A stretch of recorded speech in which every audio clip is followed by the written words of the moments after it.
berjumpa kembali di tahun yang baru ini, tahun 2026. Kita bersama-sama akan merenungkan firman Tuhan yang diambil dari 1 Petrus 3 ayat 10 sampai 12. Demikian firman Tuhan. Siapa yang mau mencintai hidup dan mau melihat hari-hari baik, ia harus menjaga lidahnya terhadap yang jahat dan bibirnya terhadap ucapan-ucapan yang menipu.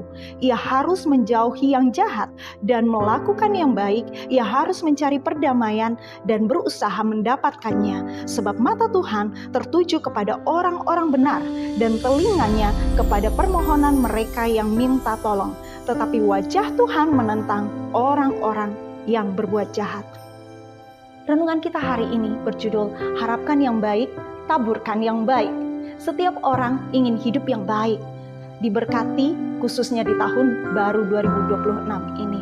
Nats hari ini adalah kutipan langsung dari Mazmur 34 ayat 13-17 yang ditulis Rasul Petrus kepada jemaat yang hidup dalam tekanan, penderitaan, dan ketidakadilan, untuk mengingatkan mereka bahwa mereka dipanggil diselamatkan untuk tetap hidup benar, bukan membalas kejahatan dengan kejahatan. Mazmur 34 sendiri lahir dari pengalaman Daud saat ia terjepit dari kejaran Saul dan dia harus bersembunyi serta berpura-pura tidak waras di hadapan Abimelek. Dalam kondisi sulit itu, Daud belajar bahwa hidup yang berkenan kepada Tuhan bukan ditentukan oleh situasi, tetapi sikap hati yang benar dan seberapa dalam ia bergantung kepada Allah. Firman Tuhan hari ini Bapak Ibu Saudara mengajar kita bagaimana orang percaya dipanggil untuk hidup benar dan berdampak. Apa yang harus kita lakukan agar kita berdampak? Yang pertama, menjaga lidah dari yang jahat. Lidah mencerminkan hati. Orang percaya dipanggil untuk tidak mengutuk, tidak mengucapkan kata-kata kotor, memfitnah, memaki, marah tak terkontrol, atau menyebarkan dusta sekalipun ia berada dalam tekanan. Ingatlah, perkataan yang benar menjadi kesaksian iman. Yang kedua, kita harus menjauhi yang jahat dan melakukan yang baik.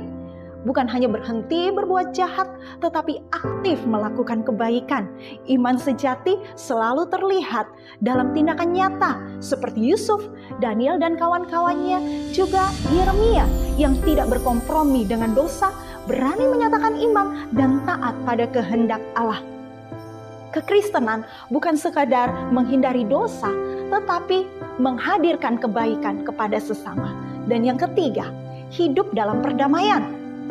Perdamaian tidak datang dengan sendirinya Bapak Ibu Saudara. Harus dicari dan diupayakan. Perhatikan frase berusaha mendapatkannya. Orang percaya dipanggil menjadi pembawa damai, bukan pemicu konflik. Ingatlah, damai adalah tanda kedewasaan rohani. Orang yang mengasihi Yesus harus menjadi pembawa damai, kapanpun, dimanapun. Dan berita baiknya, ada jaminan bagi orang percaya yang hidup benar. Apa itu? 1. Beroleh hidup dan hari-hari yang baik. Ayat 10. Hari-hari baik bukan berarti keberuntungan dan tanpa masalah, tetapi hidup yang bermakna, terpelihara, dan berada dalam penyertaan Tuhan. Yang kedua, kita beroleh perhatian dan kemurahan Allah. Ayat 12a. Mata Tuhan tertuju kepada orang benar. Tuhan peduli, memperhatikan, dan tidak membiarkan umatnya berjalan sendiri. Dan yang ketiga, jaminan doa didengar oleh Tuhan. Ayat 12b. Telinga Tuhan terbuka bagi doa orang benar. Hidup yang selaras dengan kehendak Tuhan membuat doa tidak terhalang. Jadi dalam kehidupan sehari-hari, marilah kita menjaga ucapan baik di rumah, tempat kerja, sekolah, lingkungan kampus, gereja, organisasi, maupun media sosial. Marilah kita memilih untuk berbuat baik meski tidak dibalas dengan baik seperti yang kita harapkan. Dan marilah kita mengusahakan damai meski harus mengalah karena kita memiliki kasih Kristus yang menguasai hati dan pikiran kita. Sebagai kesimpulan, marilah kita menjaga lidah, melakukan kebaikan, dan hidup dalam damai.